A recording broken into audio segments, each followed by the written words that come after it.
ஒரு சிறந்த ஆசிரியர் தான் சொல்ல வரும் கருத்தை தனது மாணவர்கள் சரியாக புரிந்து கொள்ள பலவித ஊமைகள் கூறி புரிய வைப்பது உண்டு.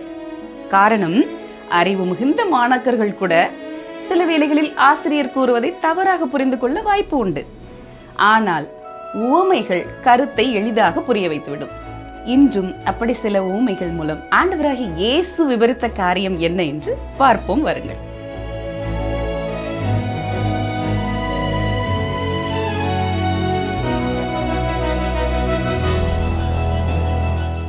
பிரியமானவர்களே, இன்று நாம் மத்தேயு 13ஆம் அதிகாரம் 10 முதல் 33ஆம் வசனம் வரைக்கும் கற்றுக்கொள்ளப் போகிறோம். நீங்கள் வாசிக்கிறேன். மத்தேயு 13ஆம் அதிகாரம் 10ஆம் வசனம். அப்பொழுது சீஷர்கள் அவரிடத்தில் வந்து, ஏன் அவர்களோடே ஊமைகளாக பேசுகிறீர் என்று கேட்டார்கள். ஊமை கதை என்பது பூமிக்குரிய ஒரு கதையின் மூலம் விண்ணுலக உண்மைகளை புரிந்து கொள்ளும்படி விளக்குவதாகும். பேரபிள் என்ற ஆங்கில சொல் கிரேக்க மொழியிலிருந்து வந்தது. இதற்கு பந்து என்ற சொல்லுக்கும் தொடர்பு உண்டு. ஒரு பொருளின் அளவை அறிய அதன் பக்கத்திலே மற்றொன்றை வைத்து அளப்பது போல, உதாரணத்திற்கு ஒரு மேஜையின் நிலத்தை அளக்க அதன் அருகிலே ஒரு அளவுகோலை வைப்பது போல இந்த ஊமைகள் செயல்படுகின்றன. அந்த அளவுகோல் தான் இங்கே ஒரு ஊமை. ஆண்டவராகிய இயேசு கிறிஸ்து விண்ணுலக சத்தியங்களை நாம் எளிதாக புரிந்து கொண்டு அளவிடுவதற்காகவே இத்தகைய ஊமை கதைகளை நமக்கு கூறியிருக்கிறார். வசனம் 11 பாருங்கள். மத்தேயு 13:11. அவர்களுக்கு அவர் பிரதித்திரமாக, பரலோராஜ்யத்தின் இரகசியங்களை அறியும்படி உங்களுக்கு அருளப்பட்டது, அவர்களுக்கோ அருளப்படவில்லை. ஒரு மனிதன் கடவுளின் வார்த்தையை அறிய விரும்பினால் அவனால் நிச்சயமாக அதை அறிய முடியும். உண்மையை தேடுகிறவன் அதை கண்டடைவான். ஆனால் நம்மால் அதற்கு செவி சாய்க்காமல் காதுகளை மூடிக்கொள்ளவும் முடியும். இன்று தங்களை பரந்த மனப்பான்மை கொண்டவர்கள் என்று கூறிக்கொள்ளும் பலர் கடவுளின் வார்த்தைக்கு தங்கள் காதுகளை மூடிக்கொள்கிறார்கள். என் சத்தத்தை கேட்டுக்கொண்டிருக்கிற அருமையான சகோதரனே, சகோதரியே, நீங்களும் கேட்க விரும்பவில்லை என்றால் அது உங்கள் காதுகளிலே விழாது. அப்படியே விழுந்தாலும் உங்களால் அதை புரிந்து கொள்ள முடியாது. கடவுளின் வார்த்தையை தேடி ஓடும் ஆர்வம் கொண்ட செவிகள் இருந்தால் மட்டுமே உண்மையை உணர்ந்து கொள்ள முடியும். பாருங்கள், மத்தேயு 13ஆம் அதிகாரம் 12ஆம் வசனம். உள்ளவன் எவனோ அவனுக்கு கொடுக்கப்படும், பரிபூரணமும் அடைவான். இல்லாதவன் எவனோ அவனிடத்தில் உள்ளதும் எடுத்துக்கொள்ளப்படும். நீங்கள் ஒரு சிறிய உண்மையை அறிந்து இன்னும் அதிகமாக தெரிந்து கொள்ள விரும்பினால் ஆண்டவர் உங்களுக்கு அதிகமான அறிவை தருவார். ஆனால் நீங்கள் உண்மையை அறிய விரும்பவில்லை என்றால் அது உங்களுக்கு கிடைக்காதபடி அவர் பார்த்து கொள்வார். கேட்க விரும்பும் எவருக்கும் ஆண்டவர் ஒருபொழுதும் கதவை அடைப்பதில்லை. அவர் ஊமைகளின் வாயிலாக பேசியதற்கு காரணமும் இதுதான் என்பதை அவர் மிக தெளிவாக விளக்குகிறார். அதாவது, கேட்கும் ஆர்வம் இல்லாதவர்களுக்கு அந்த உண்மையின் ஆழமான பொருள் புரியாது. ஆண்டவர் அன்றாட வாழ்க்கையிலே மக்கள் எளிதிலே காணக்கூடிய சாதாரண விஷயங்களிலிருந்தே தமது ஊமைகளை உருவாக்கினார். மக்கள் தங்கள் கைவிரல் நுனியிலே வைத்திருந்த அவர்களுக்கு பரிச்சயமான விஷயங்களை கொண்டுதான் மிகப்பெரிய ஆத்மீக உண்மைகளை அவர் விளக்கினார். அவர்கள் எதை பார்த்திருக்கிறார்களோ, எதை அறிந்திருக்கிறார்களோ அவற்றை உதாரணங்களாக கொண்டு கண்ணுக்கு தெரியாத உண்மைகளை அவர்களுக்கு புரிய வைத்தார். இந்த கருத்தை யாரோ ஒருவர் கவிதையாக இவ்வாறு எழுதியிருக்கிறார். புற்கள், காற்று, மழையை பற்றி பேசினார். அத்திமரம் அழகிய வானிலை குறித்தும் உரைத்தார். மண்ணையும் விண்ணையும் ஒன்றிணைப்பதில் பேரின்பம் கண்டார். அவர் அல்லிமலர், திராட்சை கொடி, தானியங்கள், சின்னஞ்சிறு குருவி, அண்டங்காக்கை என அனைத்தையும் சொன்னார் அவர். இயல்பான ஆனால் ஞானம் மிகுந்த அவர் வார்த்தைகள் மனிதர்களின் இருதயங்களிலே ஆழமாய் செதுக்கப்பட்டன. விதைப்பவன் ஊமையின் மூலம் பரலோராஜ்யத்தின் நிலை என்ன என்பதை நாம் அறியலாம். அதாவது, கடவுள் தமது நாமத்திற்காக ஒரு கூட்ட ஜனங்களை அழைக்கும் பொழுது அது முழு உலகத்தின் மீதும் அவருக்கு இருக்கும் தற்போதைய ஆளுகையை காட்டுகிறது. இன்று கடவுள் தமது திட்டத்தை திருச்சபையின் மூலமாக செயல்படுத்தி வருகிறார். இந்த திருச்சபை என்பது உண்மையான விசுவாசிகள் அனைவரையும் உள்ளடக்கிய ஒரு அமைப்பாகும். எனவே மக்கள் கிறிஸ்துவை ஏற்றுக்கொண்டு ரட்சிப்பை பெற வேண்டும் என்ற கடவுளின் திட்டம் இன்று நடந்து கொண்டிருப்பதால் தற்போதும் அந்த பரலோக ராஜ்யத்தின் நிலையை நாம் அனுபவித்து வருகிறோம். பரலோக ராஜ்யத்தின் நிலையை விளக்கும் அடுத்த ஊமை களைகளின் ஊமை. பாருங்கள், மத்தேயு 13ஆம் அதிகாரம் 24ஆம் வசனம். வேறொரு ஊமை அவர்களுக்கு சொன்னார். பரலோக ராஜ்யம் தன் நிலத்தில் நல்ல விதையை விதைத்த மனுஷனுக்கு ஒப்பாயிருக்கிறது. இந்த ஊமையில் விதைப்பவன் ஊமையை தொடர்ந்துதான் இயேசு பேசுகிறார். விதைக்கப்பட்ட விதைகளில் 1/4 மட்டுமே நல்ல நிலத்தில் விழுந்ததாக அவர் கூறினார். மற்ற 3/4 விதைகள் எந்தவித பலனையும் தரவில்லை. ஏனென்றால் அந்த வார்த்தையை கேட்டவர்கள் அதற்கு செவி சாய்க்கவில்லை. சாதாரணமாக சொன்னால் அவர்கள் ரட்சிக்கப்படவில்லை.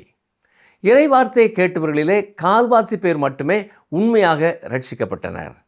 உண்மையை சொல்லப்போனால் நமது ஊழியத்திலும் இந்த சதவீதம் அதைவிட குறைவாகவே இருப்பதை நாம் பார்க்கலாம். கிறிஸ்துவை ஏற்றுக்கொள்ளுமாறு நாம் கொடுக்கும் அழைப்பிற்கு பதிலளிப்பவர்களிலே 10 ஒருவர் உண்மையானவராக இருந்தால் கூட அது ஒரு நல்ல சதவீதம் என்று நான் நினைக்கிறேன். பிற கிறிஸ்தவ ஊழியங்களும் இதைத்தான் கூறுகிறார்கள். ஒரு புகழ்பெற்ற சுசேஷகரின் குழுவிலே உள்ள ஒருவர் கூறும் பொழுது, தங்களை நாடி வருகிறவர்களிலே 3% மட்டுமே உண்மையான மனமாற்றம் அடைந்தவர்களாக கருதப்படலாம் என்று சொல்கிறார். எனவே நமது வெற்றி விகிதம் அவ்வளவு சிறப்பாக இல்லை என்பதை நாம் ஒத்துக்கொள்ள வேண்டும். கிறிஸ்துவிடம் வரும் ஒவ்வொருவருக்காகவும் நாம் கடவுளுக்கு நன்றி செலுத்த வேண்டும். நாம் இறை வார்த்தையை வழங்கும் இந்த பரலோக ராஜ்ய சூழலிலே தான் நாம் இருக்கிறோம். அதற்கு நேரிடும் விளைவும் இதுதான். இப்பொழுது இந்த உலகத்திலே நிலவும் பரலோக ராஜ்யத்தின் மற்றொரு நிலையை பார்க்கிறோம். அது ஒரு மனிதன் தனது நிலத்திலே நல்ல விதைகளை விதைப்பதை போன்ற ஒரு காட்சியாகும். பாருங்கள், மத்தேயு 13:25 மனுஷர் நித்திரை பண்ணுகையில் அவனுடைய சத்துரு வந்து கோதுமைக்குள் களைகளை விதைத்து விட்டு போனான். யார் தூங்குகிறார்கள் என்பதை கவனியுங்கள். மனுஷர்கள் தூங்கிக் கொண்டிருந்த போதுதான் பகைவன் வந்தான். விதைப்பவர் நம் ஆண்டவர் என்பதை நினைவிலே வைத்துக் கொள்ளுங்கள். அவர் தூங்குவதும் இல்லை, உறங்குவதும் இல்லை. சாத்தானே அந்த பகைவன். அவன் கோதுமைக்கு நடுவே களைகளை விதைக்கிறான். இந்த களைகள் என்பவை தவறான போதனைகளை குறிக்கிறது. இன்று அத்தகைய தவறான போதனைகளை விதைக்கும் வேலை அதிக அளவில் நடந்து கொண்டு இருக்கிறது. மத்தேயு 13:26 பாருங்கள். பயிரானது வளர்ந்து கதிர்விட்ட போது களைகளும் காணப்பட்டது. கோதுமையும் களைகளும் வளரத் தொடங்கும் ஆரம்ப காலத்தில் அவற்றுக்கிடையே உள்ள வித்தியாசத்தை கண்டறிவது மிகவும் கடினம். உண்மையை சொல்லப்போனால் பல போலி மத குழுக்களும் கொள்கைகளும் ஆரம்பத்தில் கேட்பதற்கு மிக நன்றாகவே இருக்கும். 12 அல்லது 13 பாடங்கள் வரை அவை உண்மையான போதனையைப் போலவே தோன்றும். அதன் பிறகுதான் அவர்கள் தங்கள் தவறான கொள்கைகளை கொஞ்சம் கொஞ்சமாக அறிமுகப்படுத்துவார்கள். அந்த களைகளுக்கு யார் காரணம் என்பதை விதைப்பவர் அறிந்திருந்தார். பாருங்கள், மத்தேயு 13:27 முதல், வீட்டு எஜமானுடைய வேலைக்காரர் அவனிடத்தில் வந்து, ஆண்டவரே, நீர் உமது நிலத்தில் நல்ல விதையை விதைத்தீர் அல்லவா? பின்னே அதில் களைகள் எப்படி உண்டானது என்றார்கள். அதற்கு அவன், சத்துரு அதை செய்தான் என்றான்.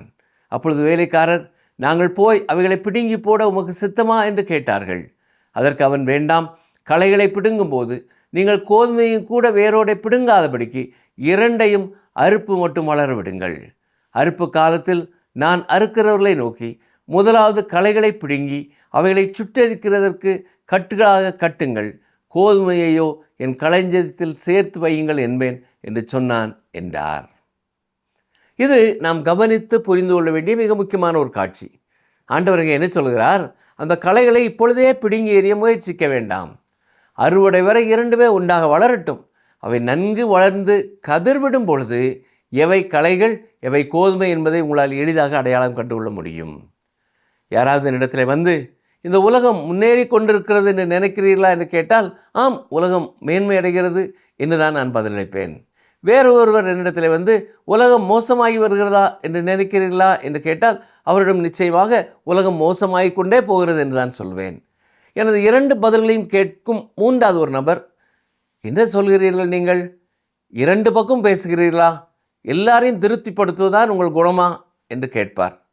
அப்பொழுது அது உண்மைதான், 2ஐயும் நான் சொன்னேன். ஆனால் உண்மையில் இந்த 2 பதில்களுமே சரிதான்.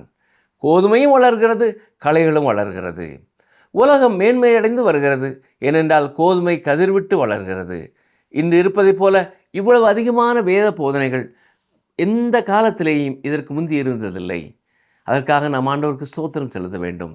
கடவுளின் வார்த்தையை நேசிக்கிற, அதற்காக தங்கள் உயிரையே கொடுக்க துணிகிற அற்புதமான பல பரிசுத்தவான்கள் இன்றைக்கும் இருக்கிறார்கள். ஆம் பிரியமானவர்களே, அந்த கோதுமை இன்றைக்கு செழித்து வளர்ந்து கொண்டிருக்கிறது. அதே நேரம் இந்த உலகம் மோசமாகவும் மாறிக்கொண்டிருக்கிறது. களைகளும் அதிக அளவிலே வளர்ந்து கொண்டு வருகின்றன. நான் நீண்ட காலம் ஒரு போதகராக இருந்திருக்கிறேன். எனது ஊழியத்தின் ஆரம்பத்திலே ஒரு குறிப்பிட்ட பிரிவிலே இருந்த குறைகளை சரி செய்து விடலாம் என்ற எண்ணத்தோடு அதிலே நான் சேர்ந்தேன். ஆனால் கடைசியிலே நான் தான் அங்கிருந்து வெளியேற்றப்படும் நிலை உருவானது. அந்த பிரிவை என்னால் சீர்திருத்த முடியாது என்பதை உணர்ந்து கொண்டேன்.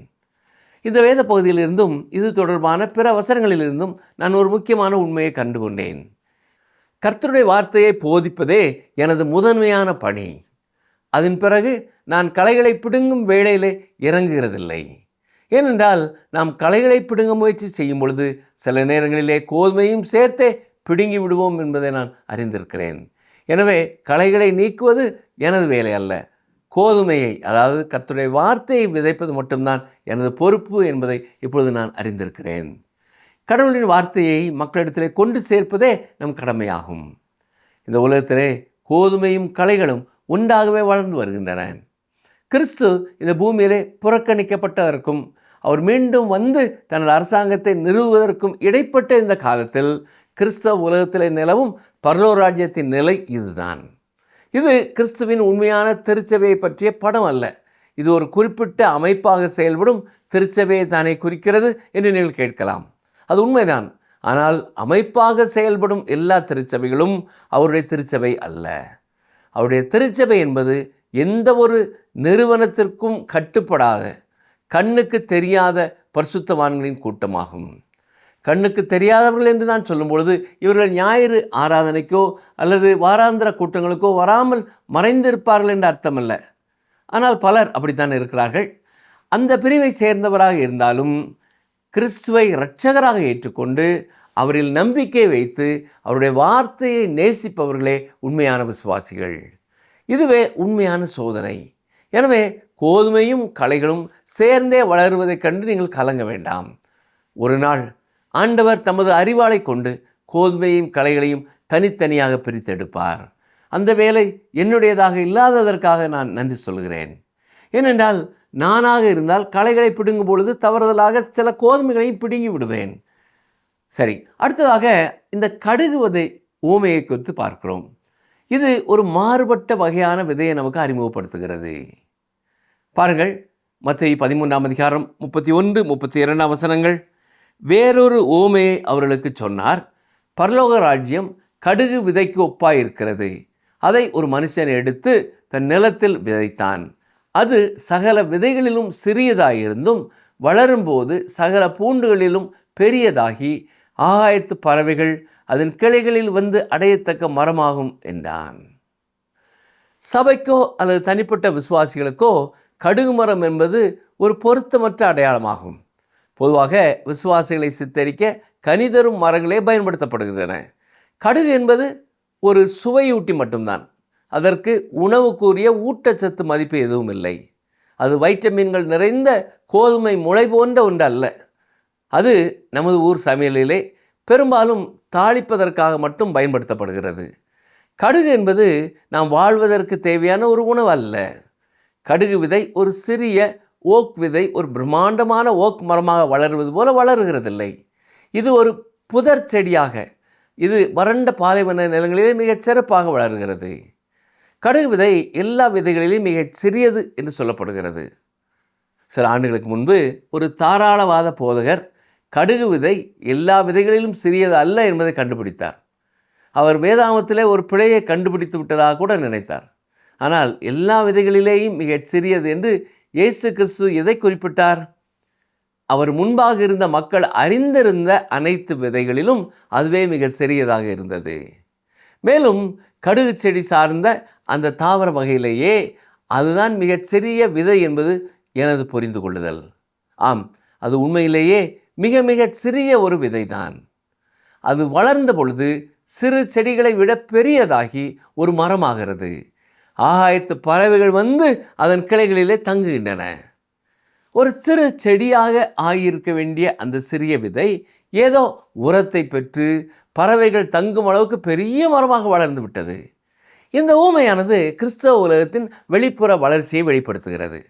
அதே போல புளித்த மாவு பற்றிய ஊமையானது கிறிஸ்தவ உலகத்தின் உட்புற நிலைமையை பற்றி பேசுகிறது. சபை இந்த உலகத்தை முழுவதுமாக மாற்றவில்லை. ஆனால் அது உலகத்தின் மீது ஒரு மிகப்பெரிய தாக்கத்தை ஏற்படுத்தியுள்ளது. கிறிஸ்தவம் சென்றடைந்திருந்த எந்த ஒரு இடத்தையும் கிறிஸ்தவ உலகம் என்று அழைக்கலாம். இந்த ஊமையானது ஒழுங்கமைக்கப்பட்ட சபையின் வெளிப்புற வளர்ச்சியை வெளிப்படுத்துகிறது. இன்று சபையும் உலகமும் மிகவும் பயங்கரமான முறையிலே கலந்து விட்டன. சபையில் உள்ள மனுஷனுக்கும் உலகத்தில் உள்ள மனுஷனுக்கும் இடையே ஒரு உண்மையான ஒருங்கிணைப்பு தான் ஏற்பட்டிருக்கிறது. நம்முடைய காலத்தில் அவர்கள் இருவரும் ஒன்று போலவே வாழுகிறார்கள் மற்றும் செயல்படுகிறார்கள். ஒரு கிறிஸ்தவன் இந்த உலகத்தில் உப்பாக இருக்க வேண்டுமே தவிர கடுகாக இருக்கக்கூடாது.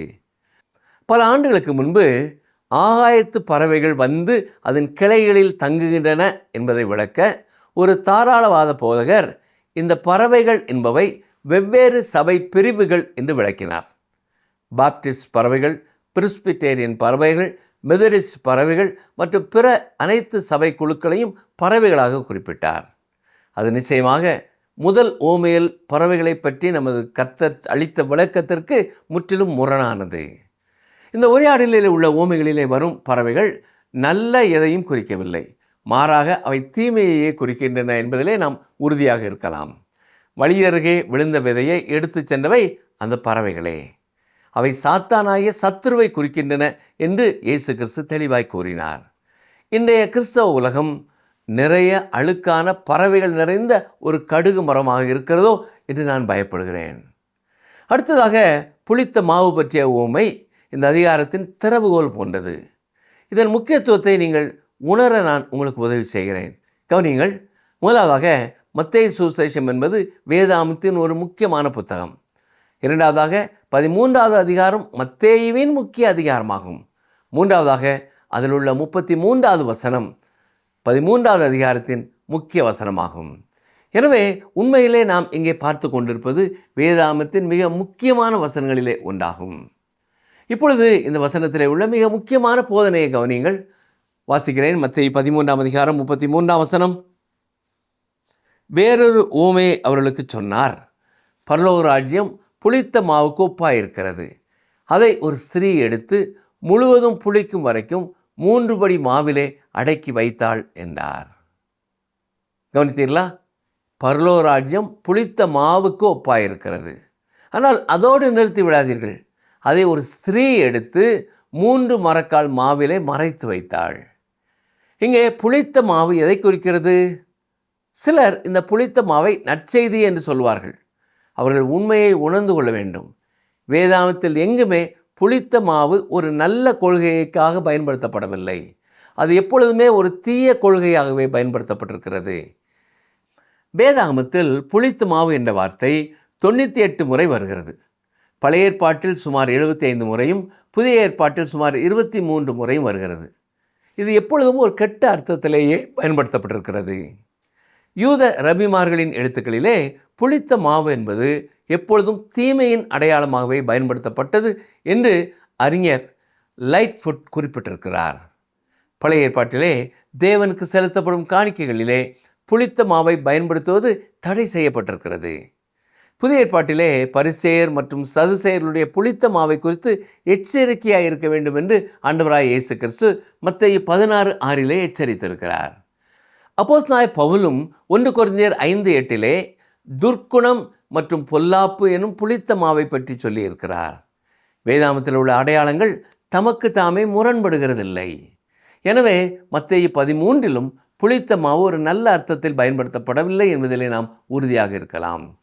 புளித்த மாவு என்பது நற்செய்தி அல்ல. அந்த 3 மரக்கால் மாவு என்பது நற்செய்தியை குறிக்கிறது. இது நமக்கு எப்படி தெரியும்? ஏனென்றால் மாவு என்பது தானியம் அல்லது விதையிலிருந்து தயாரிக்கப்படுகிறது. விதை என்பது தேவனுடைய வார்த்தையை குறிக்கிறது என்று விதைக்கிறவன் ஊமையிலே இயேசு கிறிஸ்துவை நமக்கு சொல்லியிருக்கிறார். கிறிஸ்துவை உலகம் நிராகரிக்கிறதற்கும் அவர் மீண்டும் வந்து தமது ராஜ்யத்தை நிலைநாட்டப் போகிறதற்கும் இடைப்பட்ட காலத்திலே இந்த பூமியிலே தேவனுடைய வார்த்தைக்கு என்ன சம்பவிக்கிறது என்பதை காட்டும் ஒரு சித்திரம்தான் இந்த ஊமை. இதை நாம் நினைவிலே வைத்துக்கொள்ள வேண்டும். இங்கே மாவாக குறிக்கப்படும் தேவனுடைய வார்த்தைக்கு என்ன நடக்கிறது என்பதை கவனியுங்கள். ஒரு ஸ்திரீ வருகிறாள்.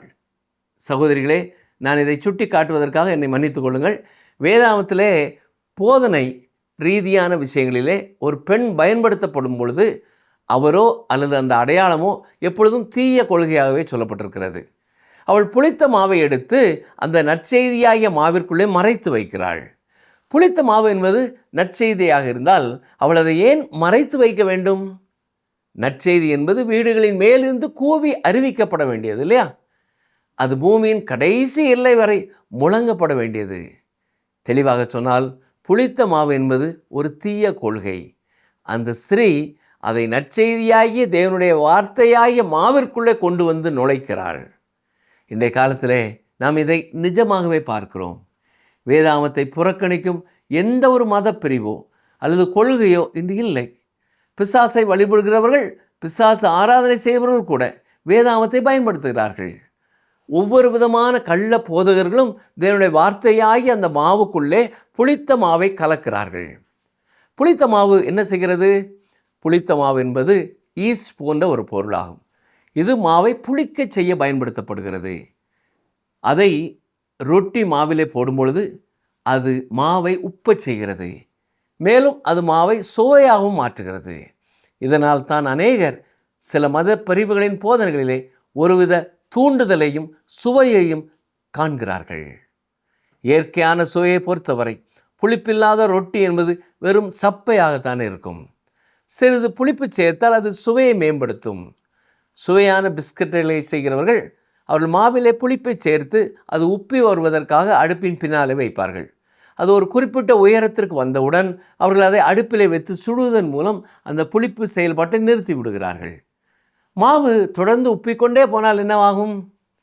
எப்பொழுதாவது அதை கவனித்திருக்கிறீர்களா? அது ஒரு அழுகிய குவியலாக மாறிவிடும். அதை நீங்கள் சாப்பிடவே விரும்ப மாட்டீர்கள். புளித்த மாவு என்பது ஒரு தீய கொள்கை. சபைக்குள் தவறான போதனைகள் ஊடுருவது என்பது இறுதியாக அது ஒரு முழுமையான விசுவாச துரோகத்திற்கு வழிவகுக்கும் என்பதை இந்த உவமை நமக்கு கற்பிக்கிறது. பிரியமானவர்களே, பரலோக ராஜ்யம் புளித்த மாவுக்கு ஒப்பாய் இருக்கிறது. அதை ஒரு ஸ்திரீ எடுத்து முழுவதும் புளிக்கும் வரைக்கும் 3 மரக்கால் மாவிலே மறைத்து வைத்தாள் என்று வாசிக்கிறோம். கர்த்தராகிய இயேசு கிறிஸ்துவே மனுஷகுமாரன் வரும்பொழுது பூமியிலே விசுவாசத்தை காண்பாரோ என்று கேட்கிறார். கிரேக்க மொழியிலே இந்த கேள்வி கேட்கப்பட்டிருக்கிற விதம் அதற்கு இல்லை என்கிற எதிர்மறையான பதிலையே எதிர்பார்த்து கேட்கப்படுவது போல இருக்கிறது. வேறு வார்த்தைகளை சொல்ல வேண்டும் என்றால், அவர் மீண்டும் வரும்பொழுது உலகம் ஒரு முழுமையான விசுவாச துரோக நிலையிலே இருக்கும்.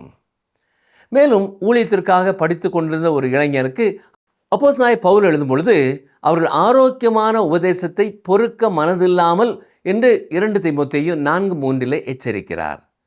சபையின் இந்த இறுதியான முழுமையான விசுவாச துரோகம் லவோதிக்கா சபையின் நிலையிலே வெளிப்படுத்தப்பட்டிருக்கிறது.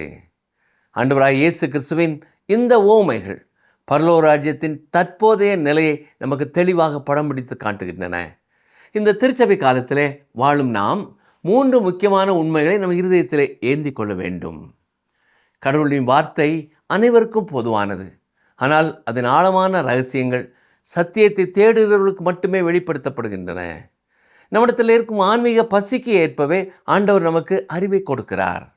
உள்ளவன் எவனோ அவனுக்கு கொடுக்கப்படும் என்ற வார்த்தையின்படி நாம் ஒவ்வொருவரும் இறைவனுடைய வார்த்தையை ஆர்வத்துடன் அணுகும் பொழுது தேவன் நம் ஆவிக்குரிய கண்களை திறந்து மேலான சத்தியங்களை நமக்கு விளங்க செய்கிறார்.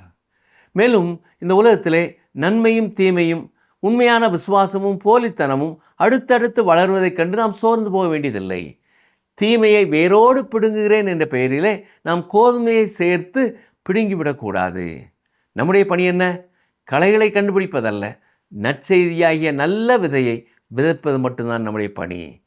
தேவனுடைய பணிதான் அறுவடை காலத்திலே, அதாவது நியாய தீர்ப்பின் காலத்திலே அதை பிரித்தெடுப்பது.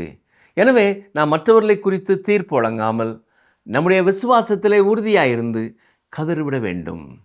அது மட்டுமல்ல, கடுகு மரம் மற்றும் புளித்த மாவின் ஓமைகள் நமக்கு ஒரு எச்சரிக்கையை தருகின்றன. வெளிப்புற தோற்றத்திலே சபை பிரம்மாண்டமானதாக வளர்வது மட்டுமே வெற்றி அல்ல. அந்த வளர்ச்சிக்குள் புளித்த மாவு போன்ற கள்ள போதனைகளும் உலக பிரகாரமான சிந்தனைகளும் நுழைந்து விடாமல் நாம் கவனமாக இருக்க வேண்டும். சத்தியமாகிய 3 மரக்கால் மாவிலே தவறான போதனை கலந்து விடாதபடி விழிப்புடன் இருப்பதே ஒரு உண்மையான விசுவாசியின் அடையாளம். ஜெபம் செய்வோமா? எங்களை நேசிக்கிறீங்களா அன்பின் ஆண்டவரே, உம்முடைய வார்த்தைகளிலே நீர் கொடுத்திருக்கிற இந்த ஊமைகளுக்காக நாங்கள் உங்களுக்கு நன்றி செலுத்துகிறோம். இதன் மூலமாய் நாங்கள் கற்றுக்கொள்ளும் சத்தியங்களிலே உறுதியாக இருக்க, தவறான விளக்கம் கொடுக்காமல் புரிந்து கொண்டதை தெளிவாக எடுத்துச் சொல்ல நீர் எங்களுக்கு உதவி செய்ய வேண்டும் என்று சொல்லி நாங்கள் ஜெபிக்கிறோம். எங்களுடைய திருச்சபைக்குள்ளே புளித்த மாவு வந்து விடாதபடி நாங்கள் கவனமாக இருக்க எங்களுக்கு நீர் உதவி செய்தல்லும்.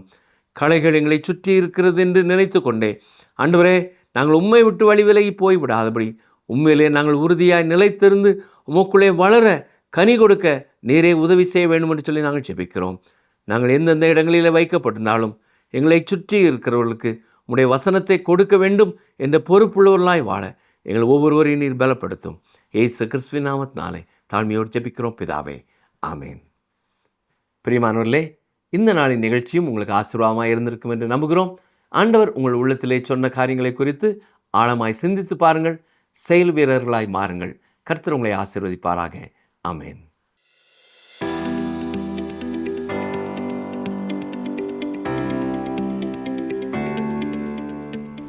எது ஆகாயத்து பறவைகள் அதன் கிளைகளில் வந்து அடையத்தக்க மரமாகும்? எது ஆகாயத்து பறவைகள் அதன் கிளைகளில் வந்து அடையத்தக்க மரமாகும்?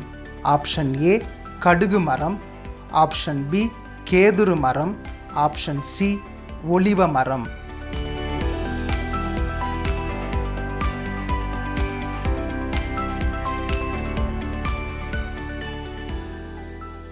வானமும் பூமியும் ஒழிந்து போனாலும் என் வார்த்தைகள் ஒழிவதில்லை என்று கூறிய ஆண்டவர் ஊமைகள் மூலம் உங்களோடு பேசியிருப்பார் என்று நம்புகிறோம் நேயர்களே.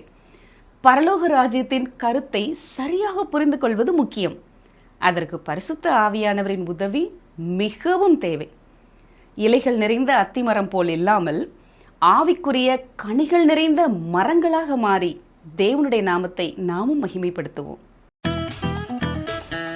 இந்த நிகழ்ச்சி உங்களுக்கு பிடிச்சிருக்கா? அப்ப இப்பவே மிஸ்டர் கால் கொடுங்க. பரிசு வெல்றது நீங்களாவும் இருக்கலாம்.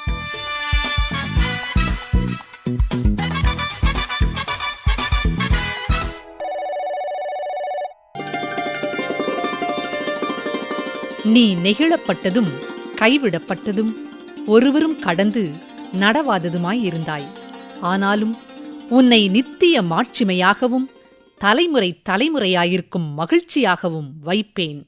ஏசாயா 60:15.